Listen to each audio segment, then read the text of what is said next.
Hashtag hello and welcome. My name is the Alpha Female and you're listening to Turnbuckle Talk. Whoa! G'day, mateys. Bushwhacker Luke here, 2015 Hall of Famer, and you're listening to Turnbuckle Talk. Yeah! Whoa! This is pro wrestling's only modern-day Viking Gunner, and you're on Turnbuckle Talk. Hey, this is Nick Magnus-Solis, and you're listening to Turnbuckle Talk. Hi, this is Leva Blue Pants Bates, and you are listening to Turnbuckle Talk. Hey, this is Jeff Jarrett, the king of the mountain and founder of Global Force Wrestling, and you're listening to Turnbuckle Talk. Hey, fellas, you guys have a great day, and this is only because I'm talking to Canadians. It is actually spitting snow in Tennessee. See? Oh my God! That's a great. We've had 70-degree weather here. We really had a warm December, and I get on the phone with damn Canadians and we're spitting snow. So. My name is Carl Carafel, and I am joined alongside my co-host Chris Best. This is Turnbuckle Talk, episode 323, AEW Plus. A huge thank you to our sponsors, collarandelbowbrand.com. My good friend Al Snow created collarandelbowbrand.com, and we have a code for you. Use the promo code JKPodcast and get yourself 10% off your entire purchase every single time when you are checking out the amazing merchandise at collarandelbowbrand.com. And if you want to keep yourself replenished, hydrated, and just feeling fantastic while listening to us here with Turnbuckle Talk, make sure you check out RogueEnergy.com. RogueEnergy.com is the place to go for no crash, less sugar, all good stuff for you. RogueEnergy.com. Amazing energy drinks over there for you. Amazing packages that they have available as well. Some great stuff. Go and check them out. While you're there, use the promo code OLEPODS and get yourself 10% off your order there as well. As we come into the show, Chris, I know that we've had some technical difficulties happening here, so I'm hoping that everything is going to work out perfectly fine for us. But my friend, my co-host, how are you?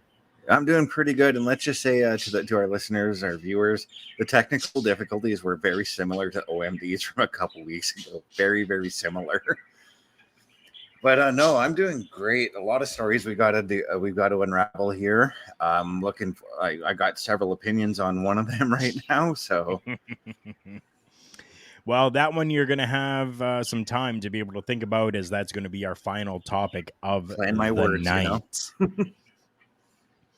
I do want to talk about one of my favorite female professional wrestlers right now.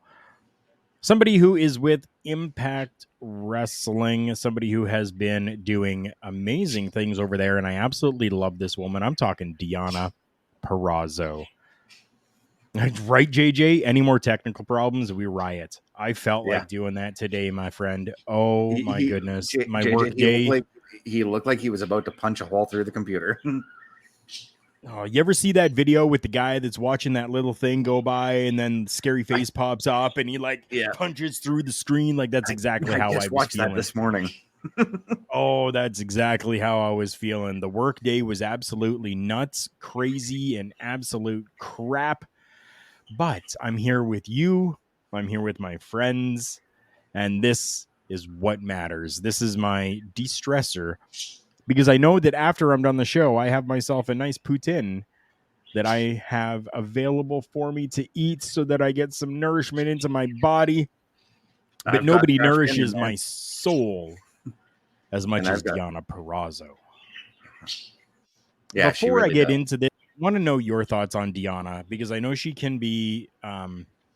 she's not a Tessa Blanchard polarized, but she can be. Yeah, she is a very polarizing individual, but I find myself liking her more and more because of the fact that she's polarizing. She has a no fucks given kind of attitude, and I pardon my French on that one, but she knows her worth. She knows her value. She does, and that's exactly what I love. I love that she knows her value when it comes to her professional wrestling career. Yeah, that is what I love. So what we're going to get into is on Impact Wrestling's Twitter account at Impact Wrestling. They had a little exclusive that said at Deonna Purrazzo challenges New Japan Global and We Are Stardom to send their best at Multiverse United 2. That is going to be happening on August the 20th at the 2300 Arena in Philadelphia, EC Dub. I absolutely love this just because. So the challenge, okay, happens against Stardom. Stardom is involved in Multiverse United 2. That wasn't the case during the first one that happened back in April, right? So this is really opening up a huge world of opportunities for the females to be able to show themselves, right? Exactly. Instead, what we had, the show featured Mayu, a competitor from Stardom, who took part in the four-way match with Giselle Shaw, Masha Slamovich, and Deonna Purrazzo, with Deonna Purrazzo coming out of that victorious. So, as of right now, there's no hints that anyone is actually going to take Purrazzo up on her offer. But I think that they're definitely going to have something good up their sleeve. Yeah. No. Just off the top of my head, and I'm watching the match in my head as we speak, but I would love for Kairi Sane to take on Deonna Purrazzo. I think that would be a fantastic matchup. You know what? I don't think you can go wrong with that. I'm a huge fan of Kairi. Have been since her days in NXT. I have been very neutral on Kairi Sane. I definitely have been. I've been very, very neutral on that. I found myself more attracted to her wrestling than watching Asuka, as we call her, Asuka. But I like Asuka too. So, but no, there's so much talent. So much talent from Stardom that can step up, and it would be a fantastic match regardless of who Deonna gets. It definitely would be. Deonna, I love you, but we're moving on, baby. This is something that isn't on the docket, but I think I'm going to bring it up anyways. August the 20th is only 19 days away, as we are August the 1st right now. Yeah. The only matches that we know that have been signed for Multiverse United 2 are going to be Lio Rush and Trey Miguel taking on Mike Bailey and Hiromu Takahashi in tag team action. And Hiromu Tanahashi, two different people. Right. Hiromu Takahashi and Hiroshi Tanahashi. Okay, two different people facing off against Alex Shelley for the Impact World Championship. That's already unsold. It. Those are the only two matches that we know have actually been signed and are going to be on the show. This is where my question comes in. And you've already answered it because you said, take my money. Yeah, anytime Tanahashi's on a card, take my money. Okay. You know? Now, if Tanahashi wasn't announced, okay, let's say take my money. I want to see a New Japan show live anyways. It's on my bucket list. Okay.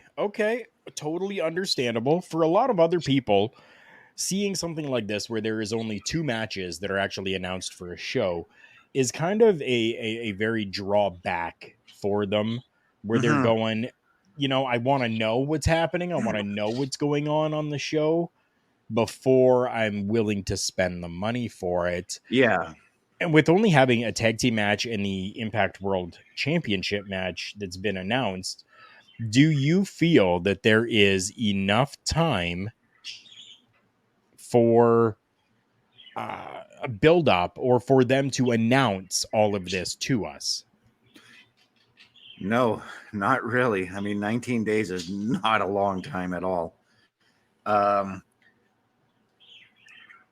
19 days, like I said, not long enough. There's how do you build?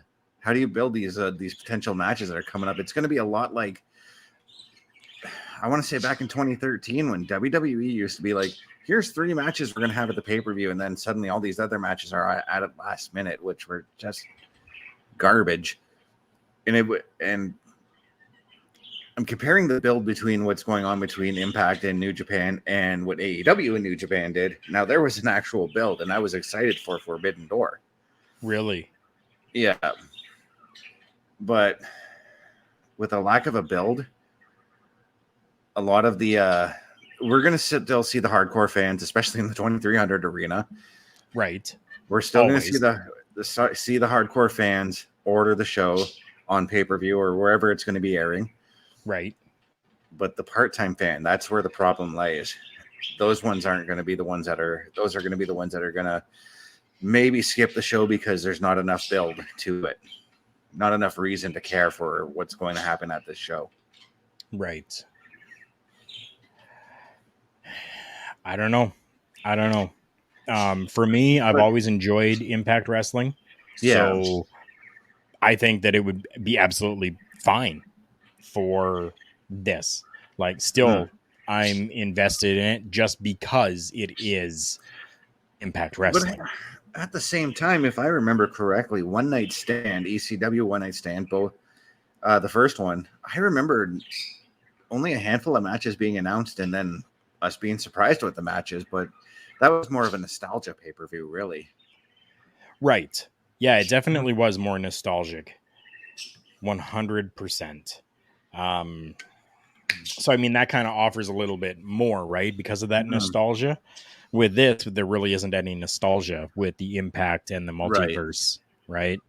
Right. It's just more or less, hey, we're going to mix North American stars and New Japan stars into a show, and here you go, right? Yeah, like, if you're going to have Tanahashi on the show, or even if Okada appears on the show, you have to build with those guys, you know? Right. Okada on any show is money. It's gold. Oh yeah. Not money. It's gold. It's platinum. It is the top of the top. It's take my money. I'm there. And that's already what I'm saying for here in where we live for October for CWE. No matches announced, but Jacques Rougeau going to be on the card, going to be there. And I'm like, take my money. I'm going to be there because I've spoken highly of him like so many times, you know? I'm going to have to make sure that I chat with him a little bit because I'm going to get to see him on the Jericho Cruise as well. Yeah.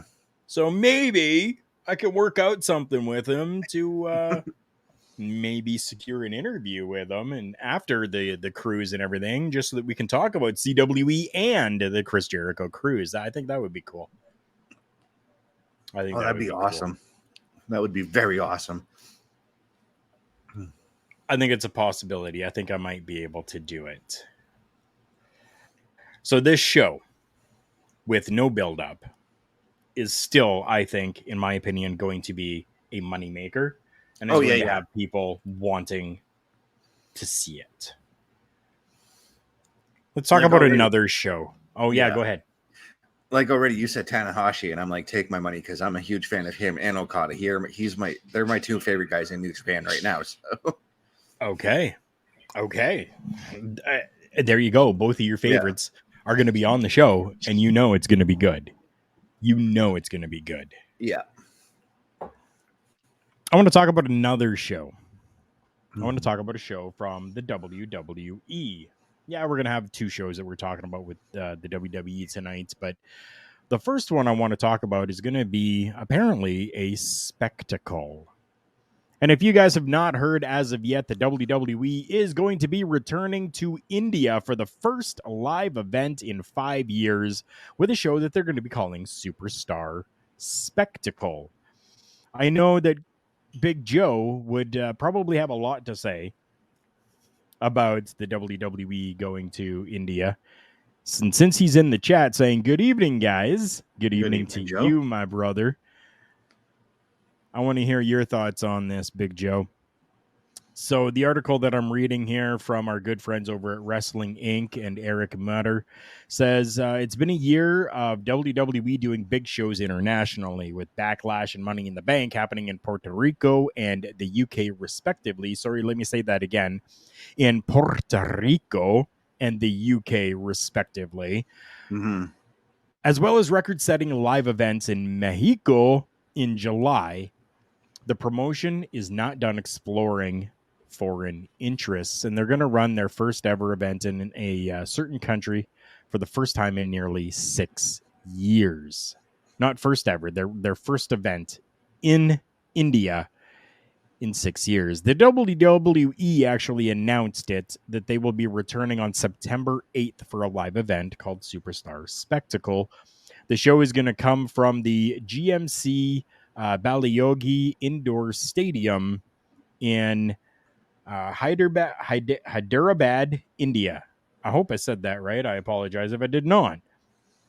Tickets are actually going on sale this Friday, August the 4th. What do you think of the WWE right now, okay, going to India with this new show that they're calling Superstar Spectacle? Let's get that out first. It excites me that they're going back to India because I know just how big of a deal WWE is in India. It's a huge deal there.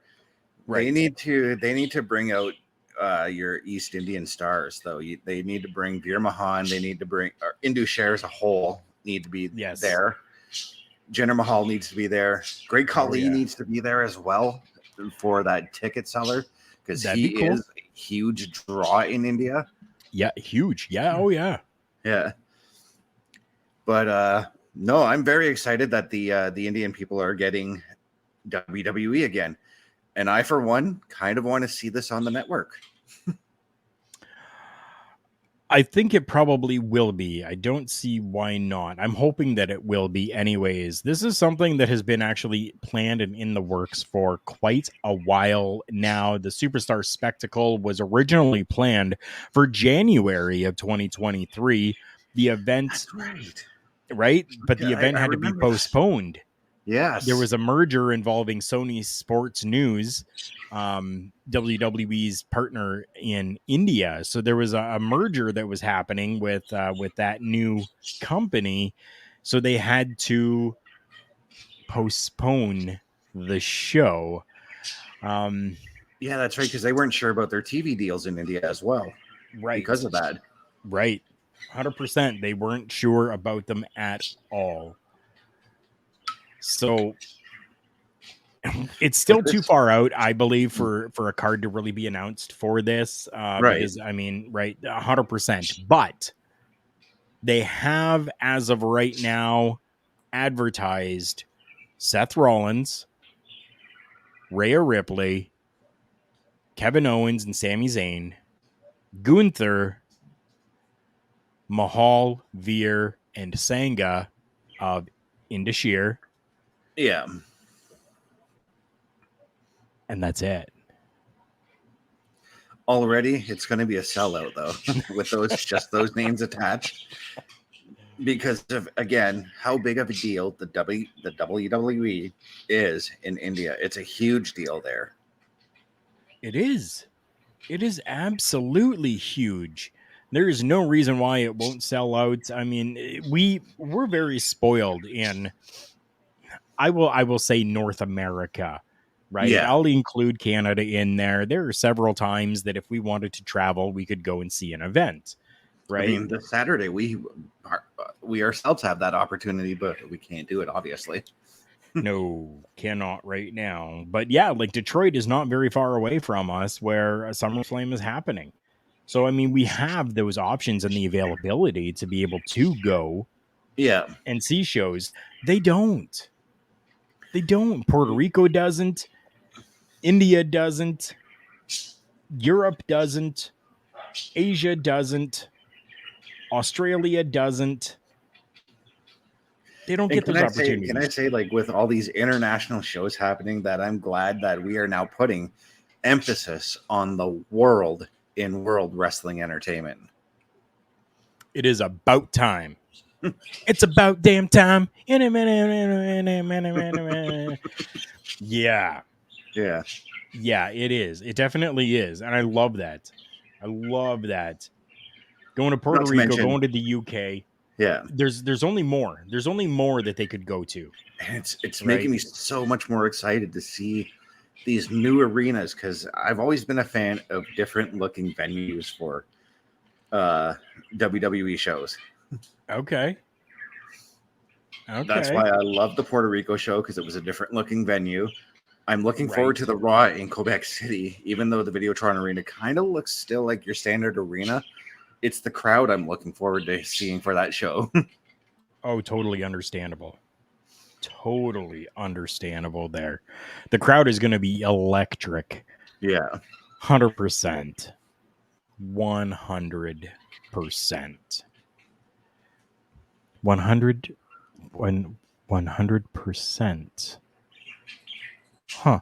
There's somebody who is 100% sure that they are the greatest of all time.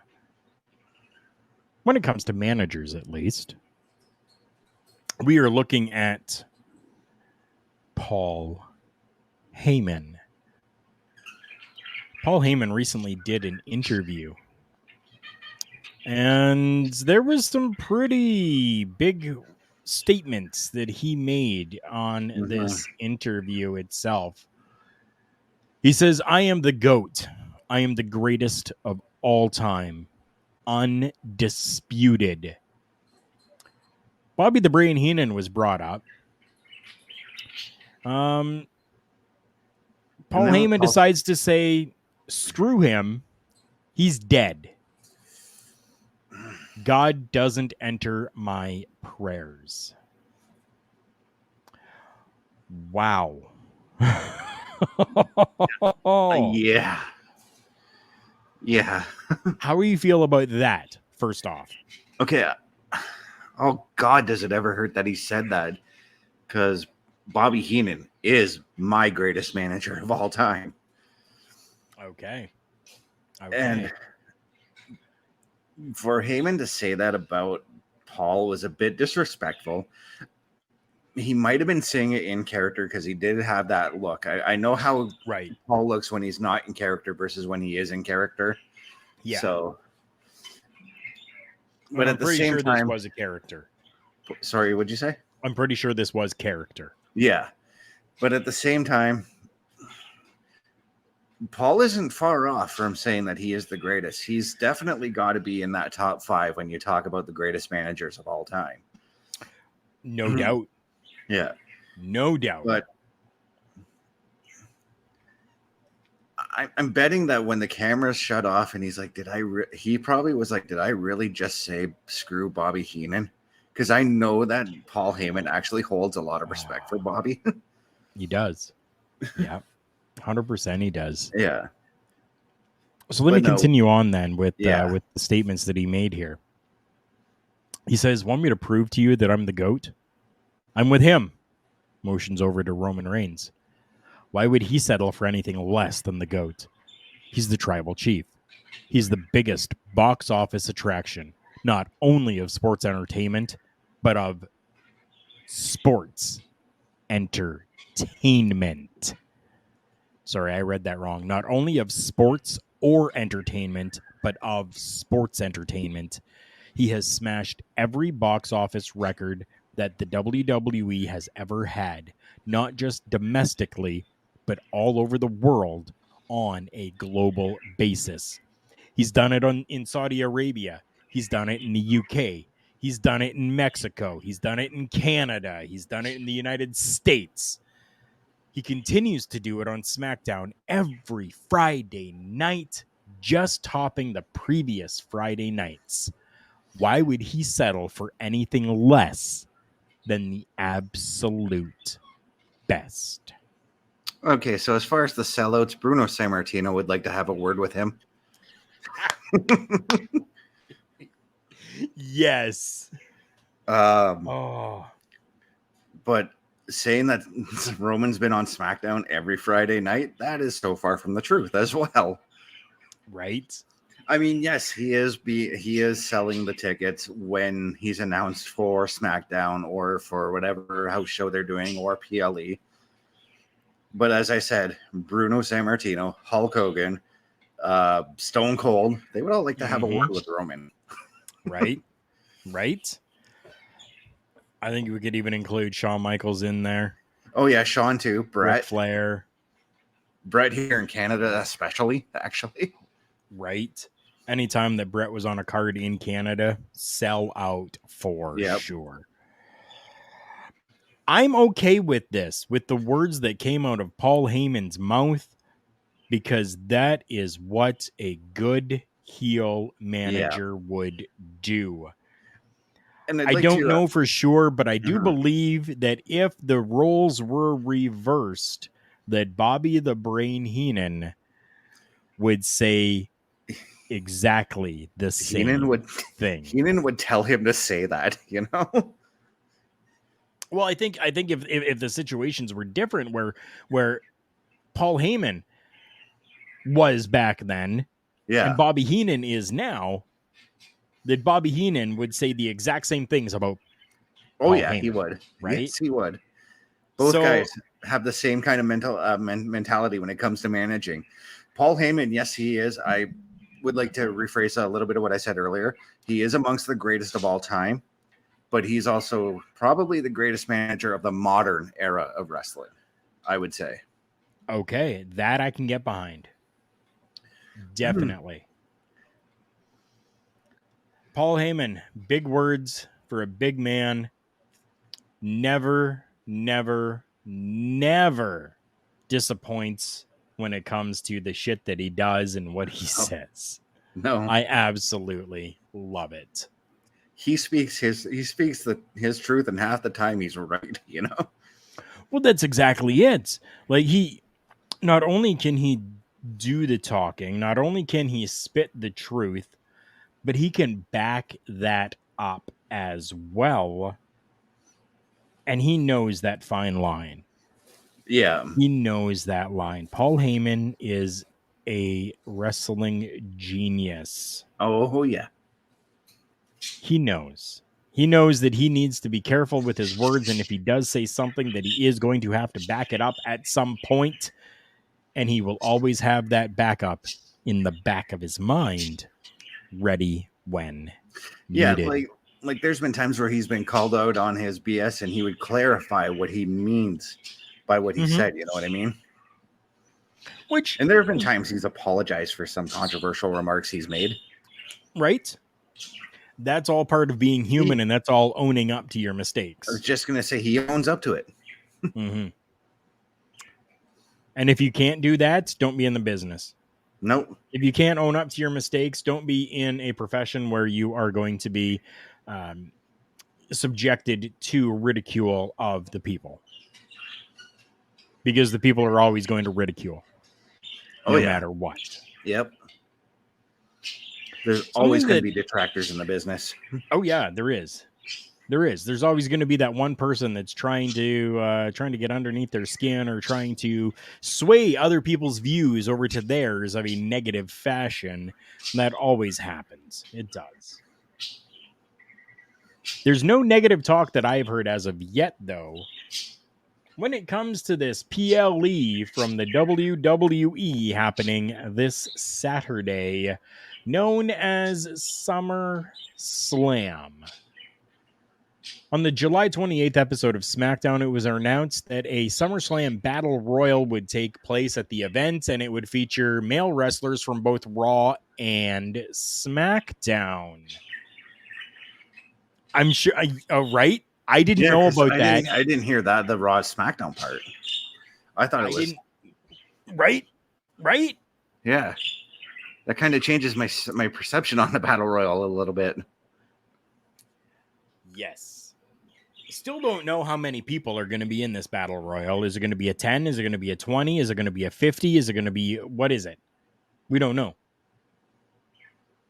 I personally wouldn't mind a 20. I wouldn't mind a 20 either. I think that 20 is a perfect number when it comes to a Battle Royal. After an argument between Sheamus and LA Knight, Adam Pearce named the two of them as the first entrants into that battle royal. That's going to be something happening. Now, we don't know if that is going to be like a pre-show or if that's going to be the curtain jerker or if that's going to be halfway through the show.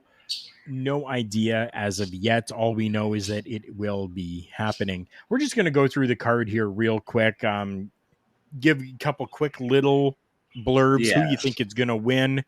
And that's about it. Because I do know that with us here at our local establishment, you will be getting a SummerSlam preview show.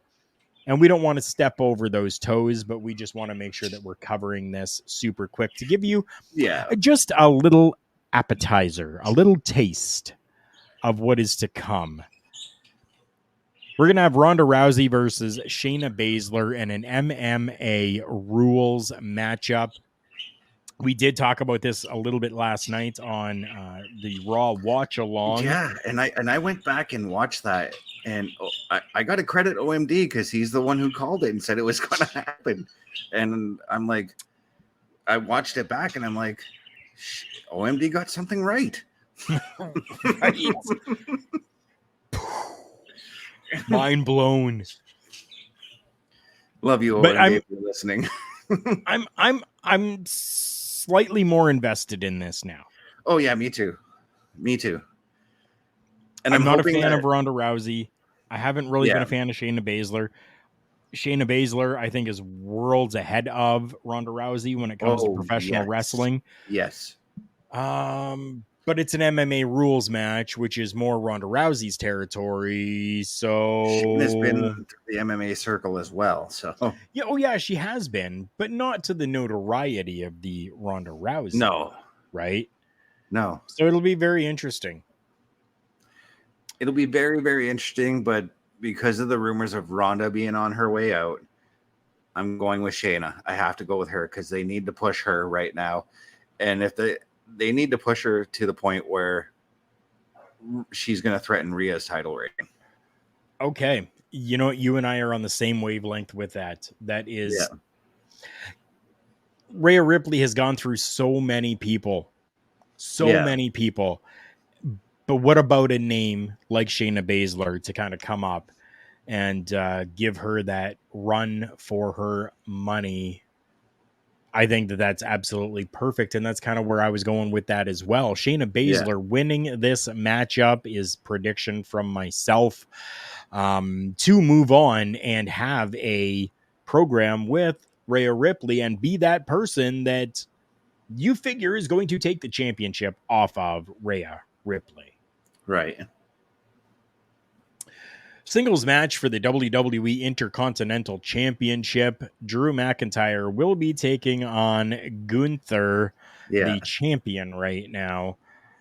I'm excited for this because I get to see Gunther wrestle once again. Drew's great. Don't get me wrong. I am much more of a fan of Gunther than I am of Drew McIntyre. Yeah. I'm predicting he's keeping that championship. He's keeping that IC belt. He's going to break records. And I'm on the same page as you. Gunther is on the road, and he will do it. He's going to beat the Honky Tonk Man's Intercontinental title record. Yeah. I kind of want Honky to be on hand when that day happens. I think that would be cool. I 100% expect a knockdown European brawl between these two. If it isn't, then creative did something wrong. Yeah. Right. That's because producers are doing something wrong if that isn't what it is. I'm just thinking like their last meeting when they all oh no, wait, Drew didn't fight. I'm thinking about the last time that Gunther fought a fellow European, which was at Clash of the Castle with Sheamus involved in the match. I can't remember who else. It was a triple threat, I believe. But I just remember that just being a knockdown drag-out brawl too, and that's what I want from Gunther and Drew as well. I think we definitely will get that, and I hope that they give them time to tell that story that has been brewing for the last little while. I want to see. I want to see them. I want to see them go at least 15. So that's a good number. I think 15 is great. If this is going to be the culmination of this, then we need to make sure that we're giving them that time to fulfill everything with this show. Dog's giving out his prediction too. Yep. As is my bird. So we're going to have a singles matchup for social media sensation versus a man who does a lot of flippy dippy shit, but people like him. Flippy dippy shit makes sense. We're looking at Ricochet taking on Logan Paul. Logan's taking this in my mind. Yeah.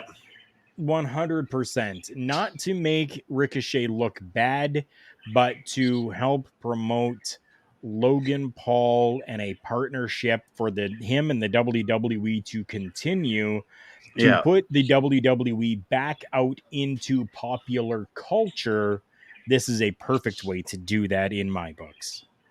Yeah, I agree with you there. And this in no way is going to hurt Ricochet. I feel like this is maybe going to be a nice boost for him, considering Logan Paul personally asked to have this match.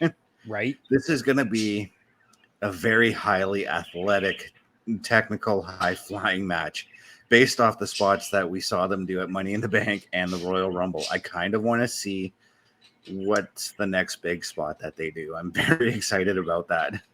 Even just the little stuff that they have been doing on Raw, right? Like even just these little things that they've been doing there, where they've been doing, flying over the top rope, landing on their feet, doing all of this really good stuff is kind of giving us a little bit of a small insight, right? It's our trailer into the final picture show of Ricochet and Logan Paul. So you think Logan's taking this as well then? Yeah, because I'm just thinking celebrity-wise, celebrities don't really lose matches with, Logan's lost a couple already, but right. So let's move on to Tribal Combat for the undisputed WWE Universal Heavyweight Championship and recognition of Tribal Chief. Right.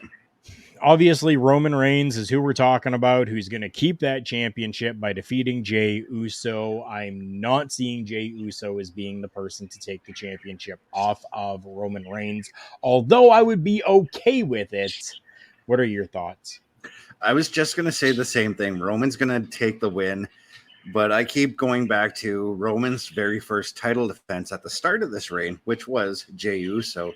And how interesting would it be if we bookended Roman's reign with Jey Uso winning the title from him? Yeah, that would be interesting. Let's hope creative things like you. Yeah. If Jey wins, though, he doesn't hold the title for long. No, not long at all. I think there'd definitely be some shenanigan that happens where Roman Reigns gets a rematch, wins it back, or Solo comes in for the match and wins and then just hands it back to Roman Reigns. Yeah. Right? Like, I can see something like that happening. What I don't want to see, though, because Paul Heyman still walks around carrying those other two championships, I do not want to see Jey Uso win the golden W, only for Roman Reigns to continue to walk around with the red and the blue W's. Mm-hmm. That's my mind went there a while ago, and I was just like, oh shit, if they do this, boo. Yeah, I was going to say, I noticed that they're slowly phasing out the belts, though, because this past Friday, Paul didn't come to the ring with them. They were off in the background in a backstage segment, and that's about it. They're still there, though. Yeah, they're still there, and they were pretty prominent where they were in the background. Yeah. Something that I didn't think that we would see in a while, but we're seeing a triple threat match for the WWE Women's Heavyweight Championship, or the Women's Championship.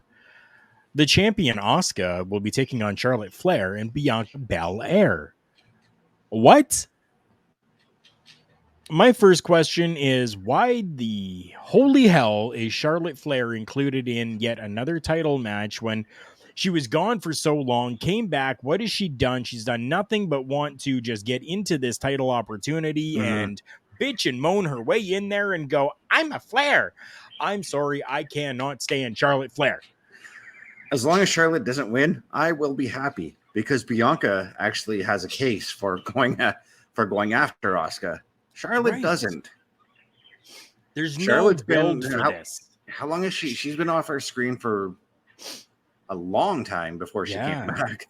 A very long time. And I feel like if you're going to up there, if she's going to disappear and then come back, build her up a little bit, you know. Oh, but she's the queen. Hand we her don't the title. Have to. Yeah. Bullshit. It's just like the man on my screen right now, who we can't see. When I used to hate when he would come back and be like, I want a title shot, because he did the same thing too. He did. And I think it's absolutely ridiculous that happens. Oh, I'm not super huge on Bianca Belair. She's a great worker. But that title reign that she had seemed way too long and drawn out, and I don't want to see her with that championship again. Yeah, like I said, I'd be happy if Charlotte didn't win. I wouldn't mind Bianca, but at the same time, as I said earlier in the show, I'm a bigger fan of Asuka. Asuka needs to win. Noob, thank you so much for coming in. Appreciate you. Yeah, welcome, Noob. Asuka is doing fantastic as a heel. She's doing way better than her previous heel run. So right. And I think as I've started calling her, we're getting a little bit more of that Asuka. Oh yeah, out of her instead of just Asuka. Yeah. So I'm pretty sure Asuka will be keeping the championship here.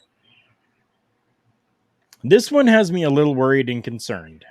This one goes back many, many years. The singles match for the World Heavyweight Championship, a matchup between our current champion, Seth freaking Rollins, taking on Finn Balor. I'm going to go out on a limb here. Finn Balor is winning that championship. Based on the dominance we've been seeing from Judgment Day, I think so too. But I also think that Damian cashes. Right. Or do we build to Damian cashing? Because I kind of want to see, based off what we're seeing, because we got Dominic with the North American title, Rhea with the women's, and Damian with the Money in the Bank. I kind of want to see a little bit of a golden stable going on here. Are we going to run into a situation where Finn does not beat Seth Rollins? Seth Rollins retains the heavyweight championship, but then the cash in from Damian Priest happens, with Damian Priest winning and bringing that championship over. That's another scenario that's come across my mind, and I still wouldn't mind it. I'm not saying I'm sick and tired of Seth Rollins being a heavyweight champion, because frankly, I'm very much enjoying his reign right now. Me too. I don't know. It'll be interesting to see what happens with that matchup. But my vote is for Finn Balor taking that championship. And that's why I'm excited about this match. There's so many variables that you can explore with this match. Out of everything that we've talked about on this show, I can't see Bianca Belair winning that championship. Maybe Charlotte, okay, like that's a huge possibility because it's Charlotte Flair. They'll give her whatever the hell she wants. I don't see Roman Reigns losing. I don't see Gunther losing. There's a championship that needs to maybe change hands at some point. I don't know. I think it could be that one right there. Welcome, Thomas, to the show. Thank you so much. I have literally no idea as to why this video came up as a suggestion to check out and watch on YouTube, but I'm liking what I'm seeing. Keep up the great work. Thank you so much. Yeah, we're just a thank couple you. of dudes who are up to no good. I'm making a little trouble in the neighborhood, talking about some professional wrestling each and every week. If you want to follow the channel, that would be fantastic, or even just give a thumbs up on this video would be beautiful as well. Yeah, hit up I that think we're getting a subscribe. lot more of that happening. A lot more people are leaving some thumbs up on different stuff that we're doing. So because of that, it's getting pushed out a little bit more. Yeah. But I appreciate you, man. Thank you so much. And I'm the type of person that if you have a YouTube account and that you have content on there, you follow me, I will follow you back, and we will support each other. That is always the thing that I have done throughout the entire time that I have been podcasting, broadcasting, and doing any of this. I appreciate you almost as much as I appreciate Brock Lesnar.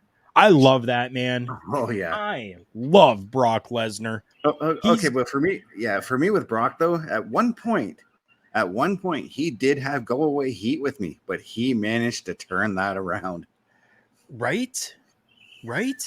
Brock is amazing. Brock is amazing at being able to do that. Yeah. Where he can have that like you just want him to go away. You just want him gone. You're just like, nope, get the fuck out of here. And I think but then just something. And it's like, ooh, wait, no. I think it was just because every time he came back again, like Charlotte, like John Cena, he came back, got a shot at the belt. Always. This time he didn't. No, and I love it. Right? Me too. Brock Lesnar will be taking on Cody Rhodes. The story has not completed yet. Yes, this is what, number 3?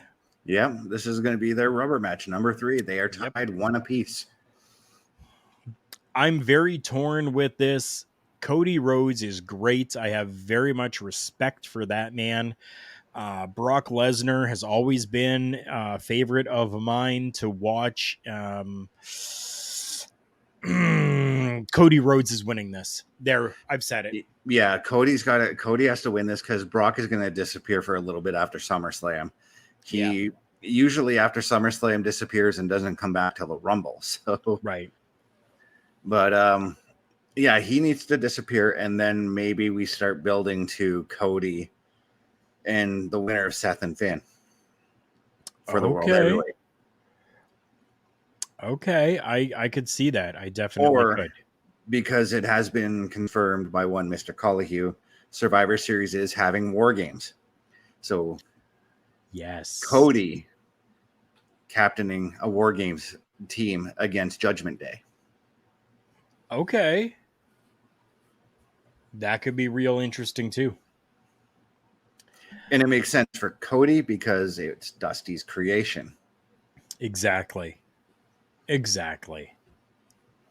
There's the card. That is going to be SummerSlam this Saturday. I'm happy about it. I'm looking forward to seeing it. I think it's going to be great. Yeah. I want to bring it back just a little bit for that Battle Royal, though, and say the implications that I thought have changed because you said Raw and SmackDown now. Mm-hmm. I now think that there's going to be not only just the U.S. title implications, but if a Raw guy wins, we get Intercontinental Championship implications in there. Right. But for the Battle Royal, LA Knight's taking it. That's exactly. I think if anybody else does, it's a missed opportunity. I think that LA Knight is 100% deserving of that. Yeah, he is deserving of it 100%. Yeah, he needs to have that win. Yeah, he needs to be in that opportunity. Yeah, he needs to be our Battle Royal winner. Yeah.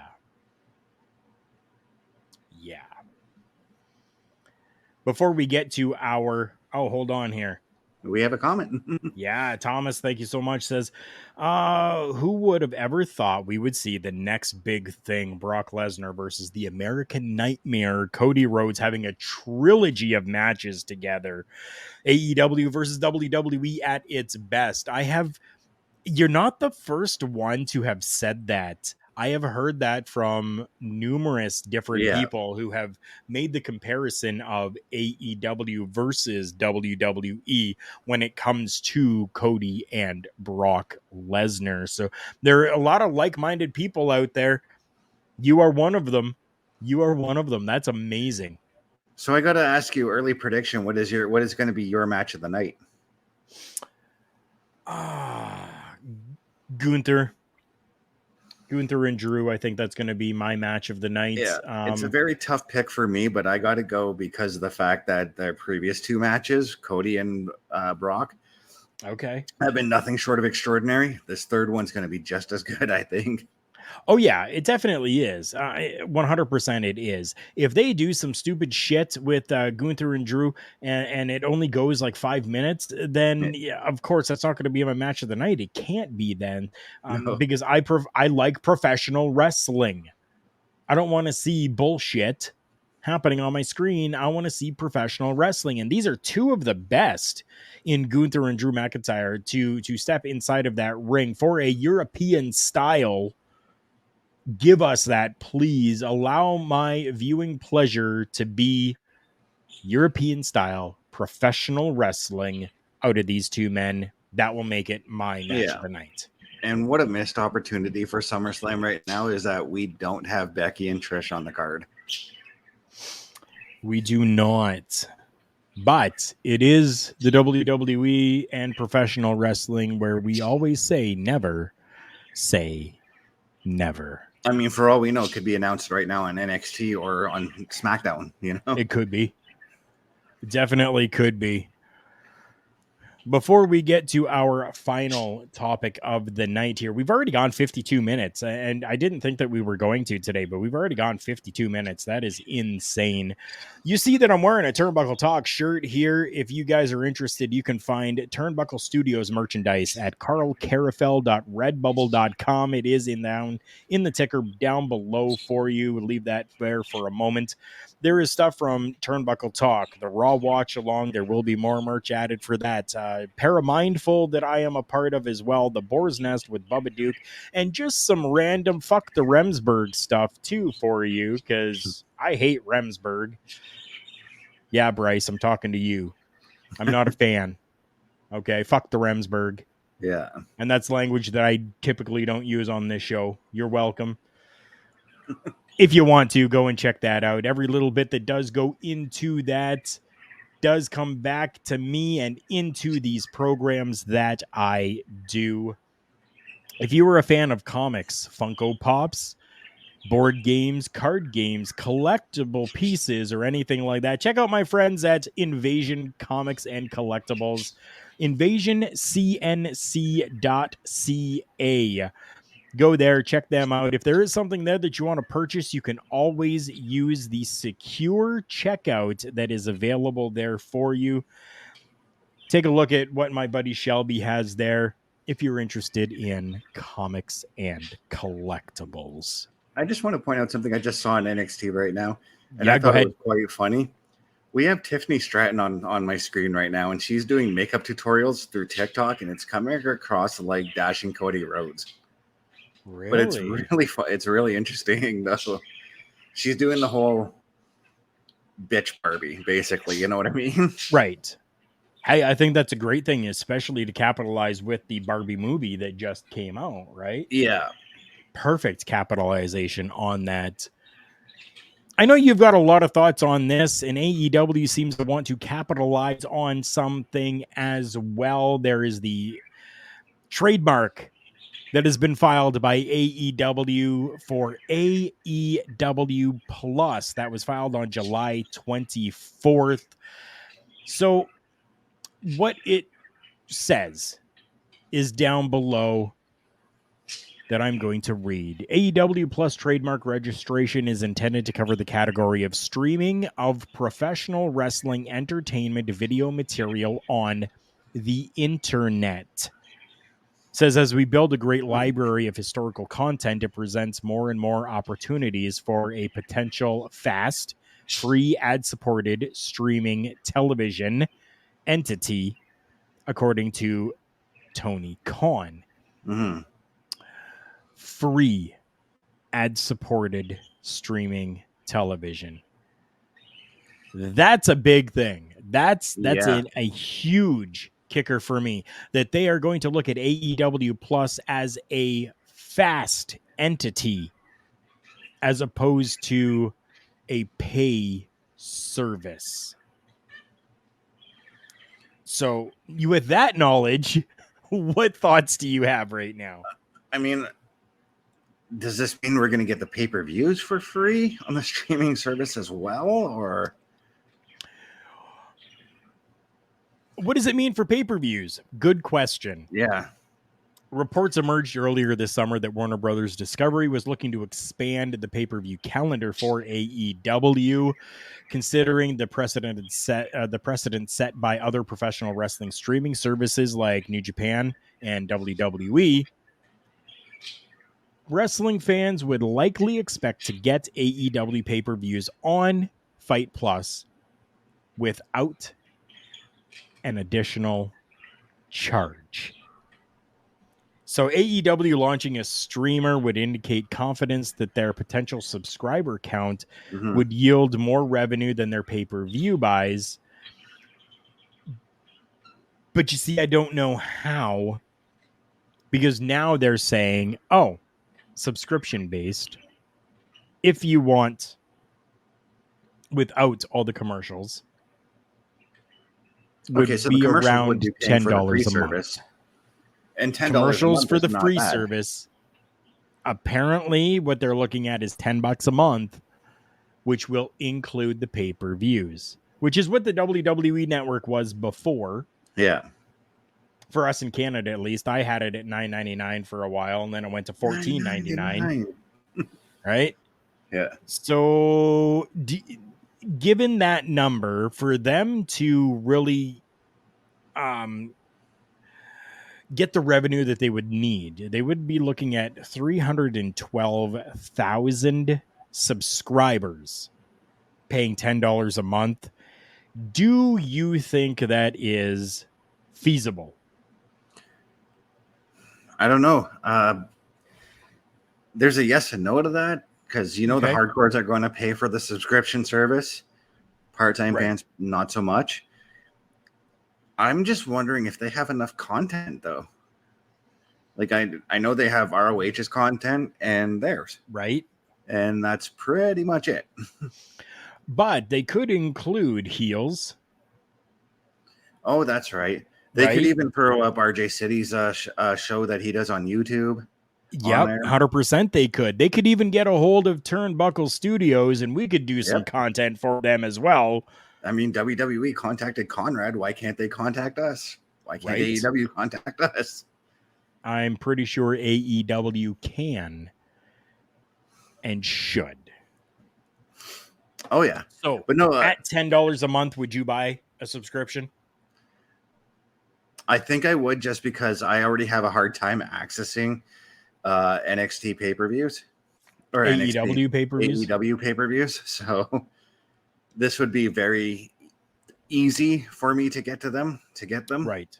I'm just wondering on what devices they would be on. Would they be on video game consoles? I know they'll be on computers. Will they be on phones? And when is this service coming out? That's the question I'm wondering too. A whole world of unknowns when it comes to that as of right now. Stay tuned, though. As we find out more, we will be letting each and every one of you know. And places that you can find all of that would be at my Linktree, linktr.ee/Karl Karufel. That's linktr.ee/KARLKARUFEL. Follow those socials over there to stay on top of everything Turnbuckle Talk and Turnbuckle Studios. Or you could always watch what Chris Best is putting out there as well on his socials. YouTube at Chris Damage 83, Twitch at CBRS_entertainment, Threads at CBest Films 83, and Facebook at Chris.Best 83. That's where you could follow Chris. Make sure you are, because I know on the I've already started Threads, putting stuff there, so exactly, on Threads and on Facebook, he is going to be posting a lot of different content when it comes to not just Turnbuckle Studios and this program, Turnbuckle Talk, but also for our local establishment. Go back and take a look at the beginning of the video. You guys will be able to see the ticker that was flowing for our local establishment. And if you're looking for some news for fans, by real fans, check out our friends at realwrestling.net. News and views by real fans. That includes us here with Turnbuckle Talk, because we are partnered with them. Turnbuckle Talk is international, as we are with realwrestling.net, a UK-based website and entity. Chris, before we leave, do you have anything else to add to this program here tonight? No, other than I'm a little more excited now for this AEW streaming service, because like in the back of my head, as I said, it's really hard for me to fork out the $60-70 for a pay-per-view. So maybe the $10 subscription might not be a bad idea. I think it wouldn't be a bad idea either. That is Chris Best. I am Carl Carafel. You guys have been absolutely amazing. Remember to like, share, subscribe, hit that notification bell, give us a thumbs up, do all of those little things that you can do for free to help out this channel. If you are liking what you're seeing, share it with your friends. We would greatly appreciate it. Remember, everyone, the world's a scary place. Take care of each other.